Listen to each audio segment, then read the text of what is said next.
Radio Publique Africaine.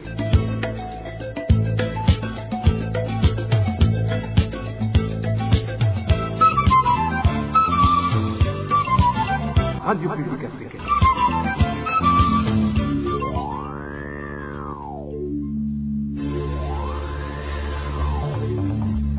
C'est le moment de suivre le journal parlé en français. Bienvenue, fidèles auditeurs de la RPA, dans le journal de la soirée du 20 mai 2021. Les principaux titres pour commencer.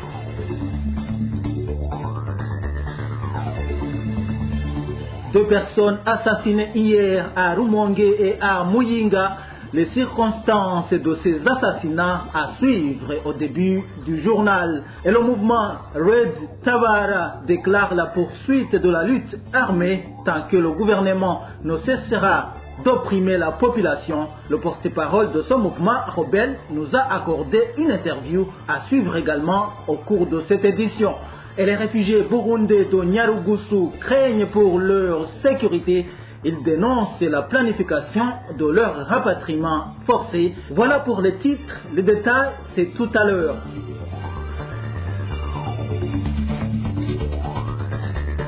Bienvenue encore une fois dans ce journal, vous présenté par Emile Nivasumba, un habitant de la colline Gitaramuka, commune Burambi, en province Rumongue, a été sauvagement assassiné hier à son domicile.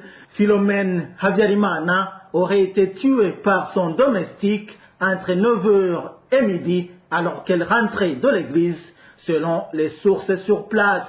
Innocent Ndaishimie, c'est le nom de ce domestique qui aurait enfermé sa patronne dans la maison avant de l'égorger.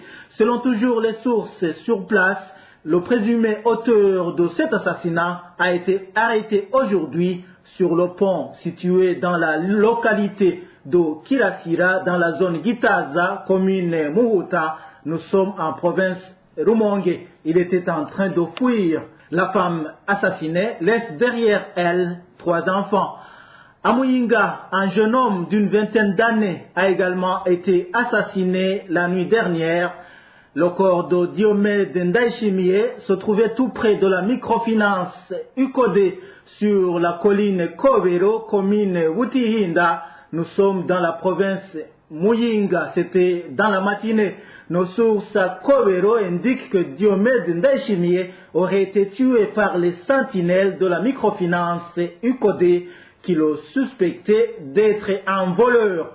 Nous n'avons pas pu joindre l'administrateur de Wutihinda, Revoka Ruberandinzi, pour réagir à cet assassinat commis dans sa commune.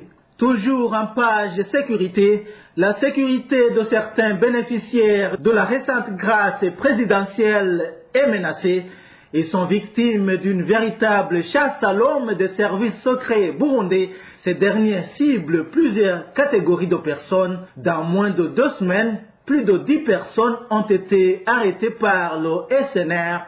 Certains sont portés disparus, d'autres risquent la mort, selon une source policière proche des renseignements. En plus des anciens prisonniers récemment graciés par le président Ndaishimie, d'autres victimes sont des jeunes dont l'on ignore les motifs derrière leurs arrestations. Plus de détails avec Bob Rugurika.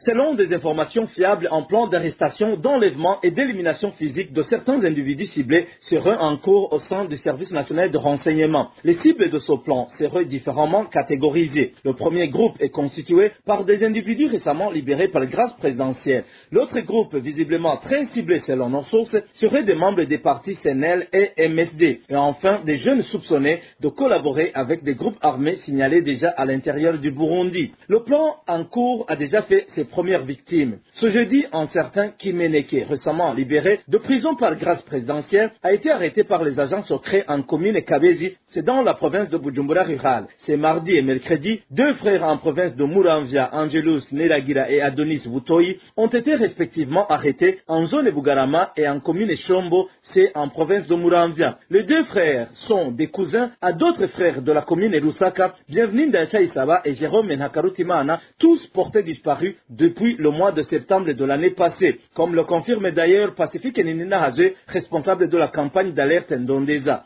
5 autres personnes libérées dans le cadre de la grâce présidentielle auraient déjà été kidnappées et portées disparues. Il s'agit d'Alexis Sabimana, enlevé le même jour de sa libération, le 26 avril 2021, avant d'arriver même à son domicile. Un autre du nom de Pascal a été arrêté à Mutakura en mairie de Bujumbura. Et 2 autres personnes non identifiées ont été respectivement arrêtées en zone Musaga et Kamenge par les nommés Atia et Rama, tous des agents du service national de renseignement. Sur les 10 personnes arrêtées selon notre source, personne ne connaît ni le sort ni le lieu de détention, sauf le nommé Kimeneke, dont l'arrestation a eu lieu ce jeudi. Le service national de renseignement n'a pas voulu s'exprimer au sujet de ces enlèvements et arrestations arbitraires. Pour clore la page sécurité, parlons de ces militants du CNL à Rutana qui sont de plus en plus visés par les enlèvements commis par les agents de la documentation depuis leur arrestation par ces services de renseignement. 2 responsables de ce parti d'Agaton Gwassa en commune Giharo sont actuellement introuvables. Elvis Niomungere nous en dit plus.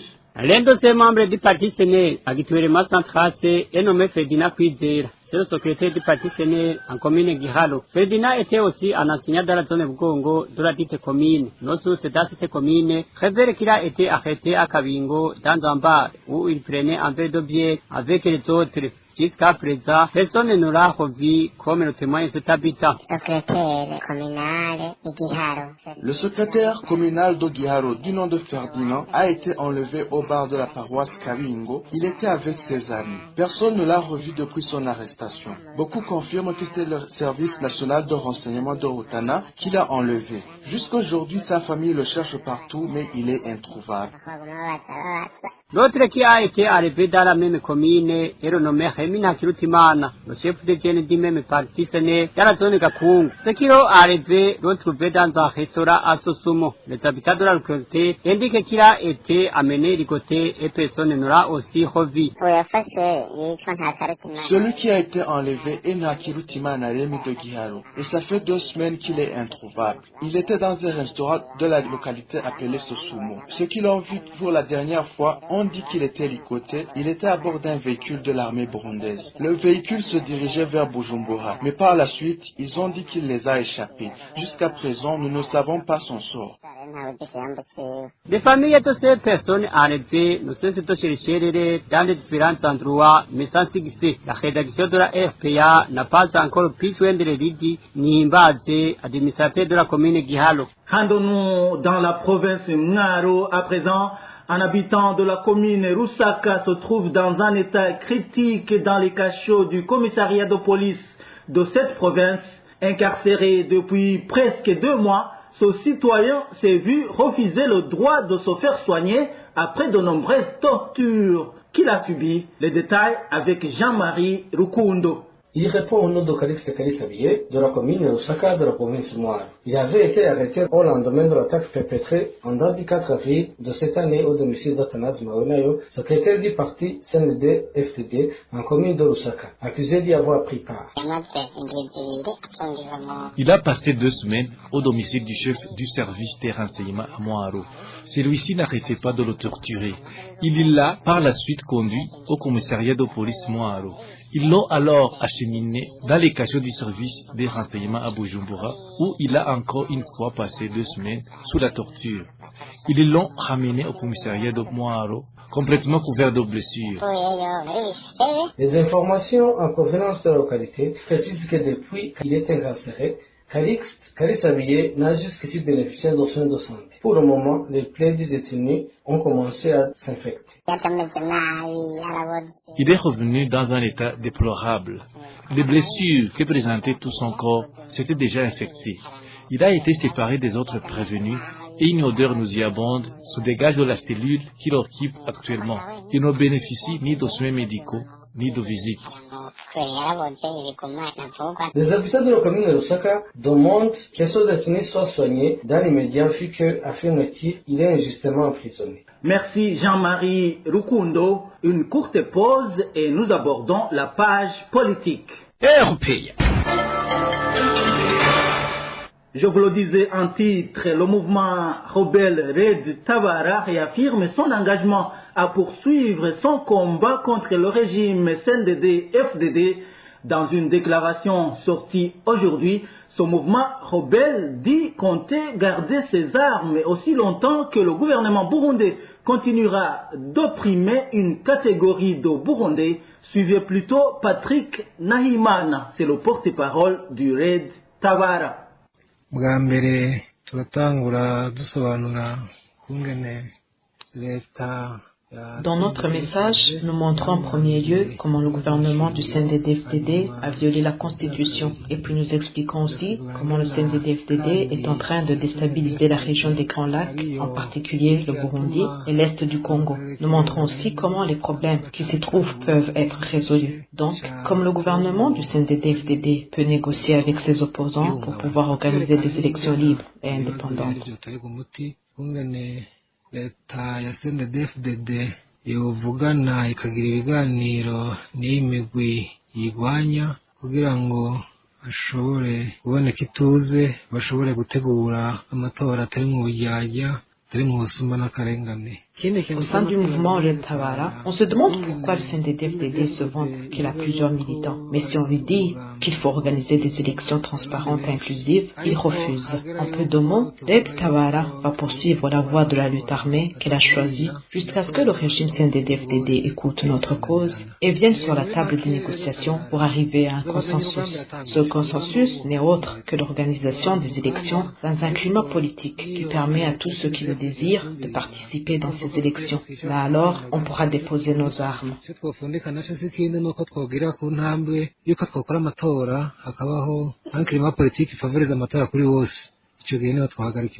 Patrick Nahimana, c'est le porte-parole du mouvement de la résistance pour un état de droit Red Tabara. L'autre actualité en politique, c'est cette journée nationale dédiée à l'ancien président du Burundi, Pierre Nkurunziza, comme guide suprême du patriotisme qui allait être célébré au mois de juillet, mais qui sera commémoré le 8 juin prochain, la date correspondant à son décès il y a une année. Le projet de loi portant modification de la loi de mars 2020 qui instaurait cette journée a été adopté par l'Assemblée nationale aujourd'hui à l'hémicycle de Kigobe. Le décès de Pierre Nkurunziza est le principal motif de la modification de cette loi, comme l'a expliqué devant les députés la ministre de la Justice, Janine Niyibizi. rero rino tegeko ryahinyanyuwe gute ryari itegeko ryaha ikidari cy'iteka nyakwigenderanye n'icyubahiro Pierre Nkurunziza. Vous vous demandez comment cette loi a été modifiée. C'était une loi qui octroyait une médaille d'honneur à son Excellence Feu Président Pierre Nkurunziza, qui lui donnait le statut de guide suprême du patriotisme. Cette loi stipulait également qu'il y aura un décret présidentiel qui allait instaurer la journée nationale dédiée au patriotisme. Cette même loi prévoyait que cette journée allait être célébrée au mois de juillet et que la journée devrait être présidée par Feu Pierre Nkurunziza, le guide suprême du patriotisme. Vous savez tous ce qui s'est passé par la suite. Pierre Nkurunziza est décédé. Suite à ce décès, quelques modifications s'imposaient pour que cette loi puisse concorder avec la situation actuelle, car il s'avérait impossible qu'il préside cette journée puisqu'il n'est plus en vie. Autre chose, c'est par volonté politique que cette journée soit instaurée en juin et plus en juillet. C'est pour qu'elle corresponde à la date de son décès et qu'elle soit une journée de sa commémoration. Donc, c'est l'article 4 de cette loi qui déterminait cette journée et la personne qui allait la présider qui nécessitait des modifications. kwa gatandatu kugira ngo habe icyibutso cyo kumwibukirako bigahurirana n'umunsi yitabiye kw'Imana. Rero intumbero nyamukuru y'ihinyanyurwa y'iryo tegeko yari ingingo ya 4 niyo yavugwamwo uwo munsi kongera ikavugwamwo uhagararira uyo munsi. Voilà, c'est la ministre de la Justice, Janine Niyibizi, qui présentait ce matin ce projet de loi qui a été adopté à 76,9% par les députés. Cap sur la province Cibitoke, la vie est précaire pour les 300 familles de la zone Buhoro de la commune Mabayi, dont les maisons ont été incendiés sur ordre de l'administrateur. 2 semaines après, ces familles manquent toujours de logement et peinent à trouver de quoi mettre sous la dent. Eric Nionzima. Ces maisons de 300 familles de la zone Buhoro ont été détruites et brûlées le 6 de ce mois de mai. Depuis ce jour, ces familles sont sans abri. Certains dorment dans les salles de classe, d'autres ont monté des tentes, le reste dorment dans les blouses. Grand est le chagrin de ces familles qui estiment avoir été persécutées par une autorité qui devait veiller à leurs intérêts. Nous sommes profondément attristés par ce qui nous est arrivé. Il a ruiné toutes nos vies. Ils nous ont jetés dans la brousse. C'est comme être tué par son propre père. Ceux qui ont vandalisé nos maisons, je les considère comme nos protecteurs. Aide-nous. Non seulement ils ont été chassés de leur maison, mais aussi ils n'ont pas eu le temps de récupérer leurs biens. Ils regrettent qu'il manque à manger alors que les stocks ont été brûlés. Certaines femmes n'ont pas eu le temps de sortir leurs vivres. Ils ont été brûlés dans leur maison. Actuellement, elles n'ont pas de logement, donc pas d'abri pour leurs enfants. Les enfants ressemblent actuellement à des orphelins. On croyait que la guerre est terminée au Burundi. On vous demande de porter loin nos voix. On aimerait savoir si nous avons encore des droits dans notre pays natal. Ces maisons de la zone Buhoro, commune Mabayi de la province Cibitoke, ont été brûlées par des Imbonerakure sur ordre de l'administrateur de Mabayi. Nicodemo Ndabonyimana assume son acte et explique que ces familles avaient construit illégalement des maisons dans des terres appartenant à l'État. Des informations concordantes révèlent que ces terres ont été distribuées à certaines autorités du pays. Nous y reviendrons dans nos éditions de ce vendredi. Les habitants de la colline Moussama, commune Kayokwe en province Mwaro, s'insurgent contre l'emprisonnement d'un des élus de la dite colline. Il serait victime d'avoir dénoncé les fabricants et vendeurs des boissons prohibées. Cette population accuse également les autorités administratives et policières d'être corrompues. Le point avec Onésime Dushimagize. Cet habitant de la colline Moussama en commune Kayokwe, victime d'emprisonnement, s'appelle Fidel Nakyutimana. Selon nos sources sur la colline Moussama, Nakyutimana Fidel serait victime d'avoir dénoncé les fabricants et vendeurs de boissons prohibées dites Omunanas. Celui qui prend le devant dans le harcèlement de cet élu collinaire est le prénommé pacifique Arias Gikashi. Ce dernier serait le représentant de tous les fabricants et vendeurs de boissons prohibées dans cette province. Ces derniers jours, il aurait réuni certains fabricants de boissons prohibées pour leur indiquer ce qu'ils doivent faire pour que Fidel Nakyutimana, qui les a dénoncés, reste en prison comme le témoigne cet habitant de la colline Moussama. Gikashi a organisé dernièrement une réunion des fabricants et vendeurs de la boisson dite Monanasi pour leur dire qu'ils doivent tout faire pour que Fidel Nakyutimana, leur principal obstacle, ne sorte pas de la prison. J'ai déjà constaté qu'ils ont la capacité de le faire parce qu'ils savent comment corrompre les autorités. Ils leur donnent de l'argent et ces derniers se comportent comme si de rien n'était. Nous avons des preuves qui montrent comment ils sont corrompus. Par exemple, lorsque le commissaire rentre à Bujumbura, il doit nécessairement passer chez Gikashi pour prendre gratuitement un sac de charbon ou un régime de bananes. Le procureur fait la même chose. Personne des deux ne paie de l'argent parce qu'ils savent comment ils ont joué l'affaire. Au moment où le prix officiel d'une bouteille d'Amster est de 1900 francs burundais, chez Gikashi, la même bouteille se vend à 2500 francs. Très inquiétant encore, en cette période de pénurie de boissons de la Bravoudie, Gikashi n'a pas honte de vendre une bouteille d'Amstel dans son bistrot au centre de Kibumbu à 2500 francs burundais, alors que le prix officiel est de 1900 francs. Il ne s'inquiète de rien au moment où une autre personne attrapée dans une telle spéculation est sanctionnée d'une amende de 200 000 francs burundais. On ne sait pas d'où il tire ses forces. Pour les habitants de la commune de Kayokwe, il n'y a rien d'étonnant de voir Pacifique et Gikashi faire tout ce qu'il veut sans être inquiété parce qu'il sait comment corrompre les autorités administratives et policières. Le gouverneur de la province Mwaro a tout fait à son entrée en fonction pour décourager ces fabricants de boissons prohibées. C'est lui-même qui a appréhendé le fameux Vikashi. Il a été condamné d'une peine de 2 ans et demi d'emprisonnement, mais il n'a fait que 2 mois seulement en prison. Qu'est-ce qui l'empêcherait donc de continuer? La rédaction de la RPA a essayé de joindre Hatungimana Honoré, administrateur de la commune Kayokwe, pour de plus amples informations sur le mobile de l'emprisonnement du citoyen fidèle Nakutimana et sur ce qu'il envisage pour décourager les fabricants et vendeurs de ces boissons prohibées, mais sans y parvenir.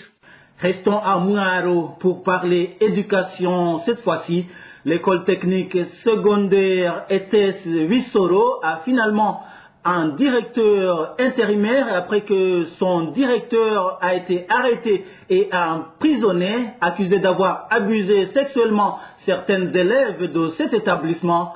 Le personnel enseignant de l'ETS Wissoro est également satisfait de la mesure prise par la direction communale de l'enseignement.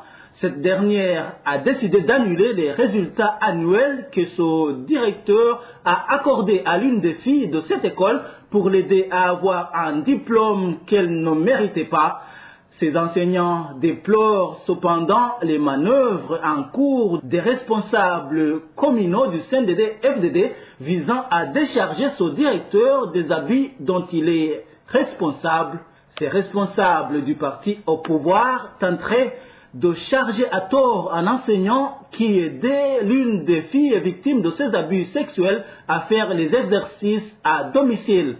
Parlons à présent gouvernance dans le secteur de la santé. Le chemin reste long pour arriver à relever tous les défis dans la mise en application du projet de la gratuité des soins pour les enfants ne dépassant pas 5 ans et les femmes enceintes au Burundi.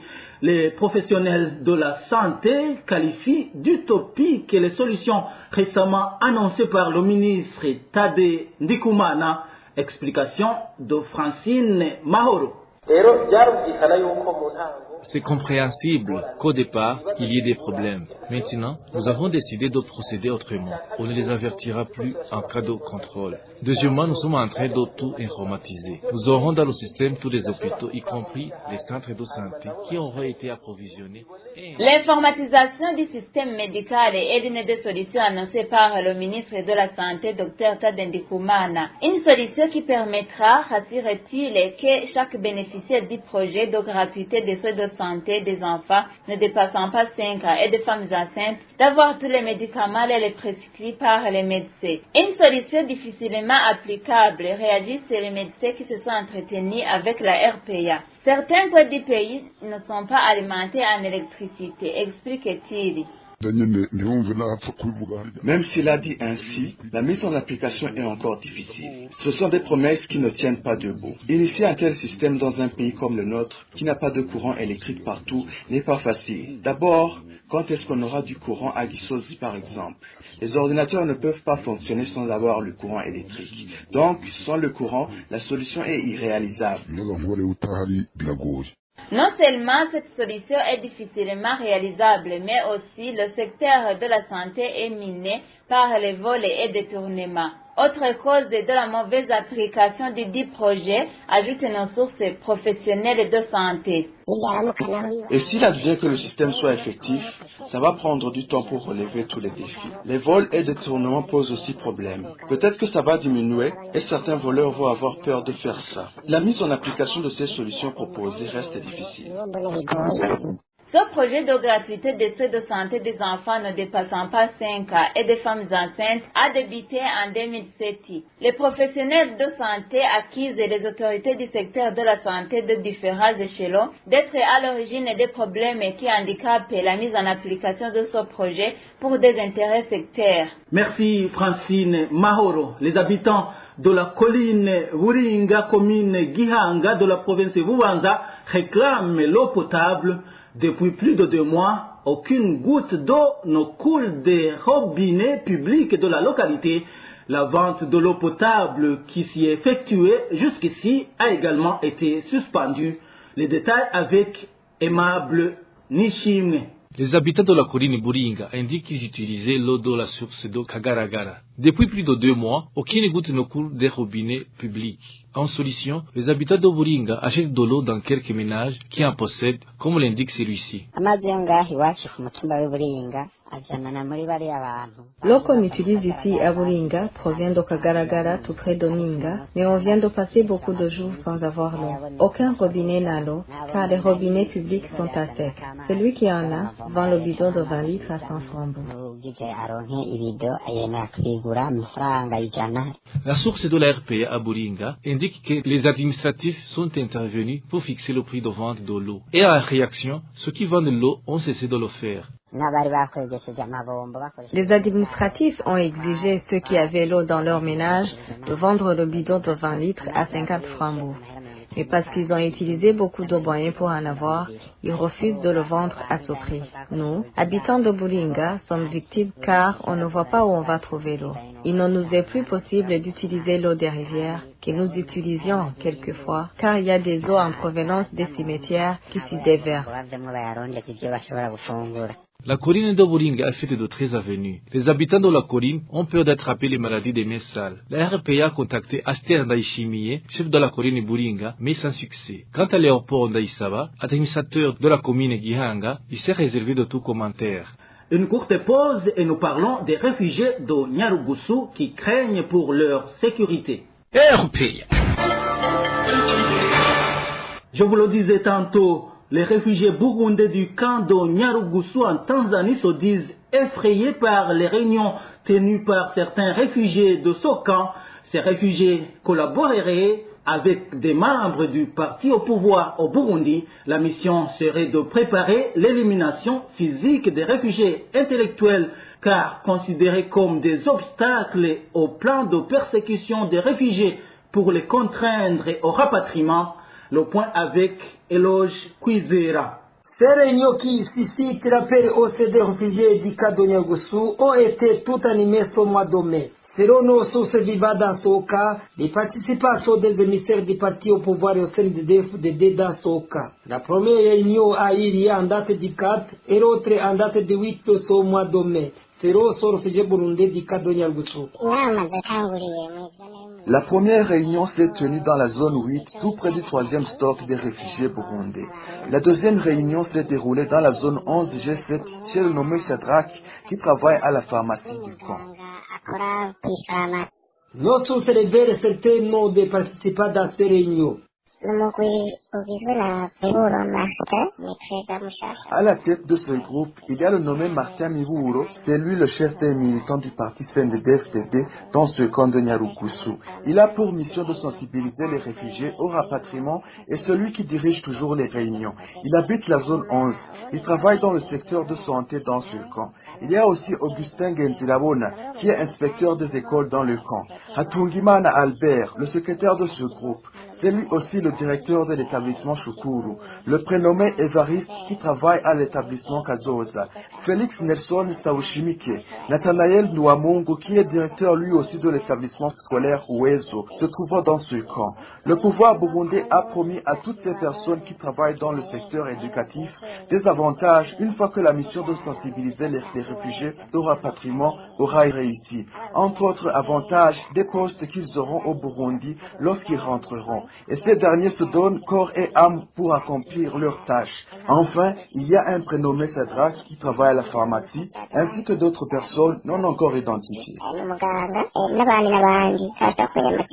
Selon toujours nos sources, la tenue de ces réunions aurait pour objectif de planifier comment éliminer physiquement certains réfugiés intellectuels. Il les accuse d'être implacables dans un plan de persécuter les réfugiés pour les contraindre à rentrer au Burundi. Ces Burundais réfugiés au cas de Nyarugusu demandent au HCR et au gouvernement tanzanien d'arrêter ces réfugiés et de les traduire en justice avant que le pire ne soit produit. Quittons Nyarugusu pour nous rendre en Douta, où certains réfugiés burundais sont privés de toute assistance. Saisis, le HCR leur répond que leurs noms sont sur la liste des réfugiés déjà rapatriés. Le point avec Dani Claire, il la trouve. Ces réfugiés du camp de Douta en Tanzanie indiquent que quand ils vont au bureau du HCR pour prendre de la ratio ou demander tout autre service, Les agents du HCR leur signifient qu'ils ne sont plus sur la liste des réfugiés vivant encore en Tanzanie. Leurs noms ont été mis sur les listes des réfugiés déjà repatriés. Celui-ci est l'un d'eux. Par exemple, si tu vas chercher l'assistance prévue pour les réfugiés, tu ne reçois rien car nous ne figurons pas sur la liste des bénéficiaires. Et quand tu vas réclamer, on te montre que tu es sur les listes des rapatriés alors que tu ne t'es jamais fait inscrire pour rentrer. C'est vraiment surprenant. Ceux qui sont dans cette situation ne bénéficient donc plus d'aucune assistance. Ces réfugiés du camp d'Oduta demandent d'être réhabilités dans leurs droits et pouvoir bénéficier d'assistance comme les autres. Nous n'avons pas pu joindre les représentants du HCR dans son camp. Pour clore cette édition, parlons de ce rapatriement par semaine de 700 réfugiés burundais de différents camps se trouvant en Tanzanie et l'organisation des visites des réfugiés au Burundi, dite Go&See, qui font partie des points arrêtés au cours de la 22e réunion de la commission tripartite Burundi-HCR Tanzanie pour le rapatriement volontaire. Les conclusions se trouvant dans un communiqué conjoint de cette commission tripartite ont été lues par Gervais Ndirakobucha, ministre de l'Intérieur, du Développement communautaire et de la Sécurité publique. Observer les protocoles de prévention et de contrôle régionaux, nationaux et de l'OMS du Covid-19 tout au long du processus de rapatriement volontaire. Entreprendre la promotion du rapatriement volontaire sous les aides de conditions favorables dans les zones de retour et de la disponibilité de ressources à des faits de réintégration. Une feuille de route comportant des repères clés sera élaborée par les parties et examinée lors de la prochaine réunion de la commission tripartite. Organiser des convois de retour par semaine avec un maximum de 700 personnes par convoi en respectant le principe de volontariat, de la sécurité et de la dignité. Améliorer les centres de transit et respecter les mesures Covid-19, le cas échéant. Examiner et améliorer les infrastructures routières afin de faciliter les mouvements de convois de rapatriement volontaire. Multiplier les efforts de plaidoyer et de collecte de fonds pour soutenir le rapatriement volontaire et rendre durable la réintégration au Burundi. Organiser des visites Go&See et Camp & Tel pour permettre aux réfugiés de prendre une décision éclairée sur leur retour. Fournir à l'avance des informations sur les bagages de rapatriés nécessitant une déclaration douanière pour faciliter un processus de retour efficace. Ce communiqué a été signé par Gervais Ndirakobucha pour le gouvernement du Burundi, Georges Simba Chawene, ministre des Affaires intérieures tanzanienne, et Abdul Karim, représentant du HCR au Burundi. Et voilà, chers auditeurs de la radio publique africaine, c'est par ici que nous mettons un point final au journal en langue française du 20 mai 2021. Émile Niwasumba, j'étais à la présentation. Je vous souhaite de passer une agréable soirée. Au revoir.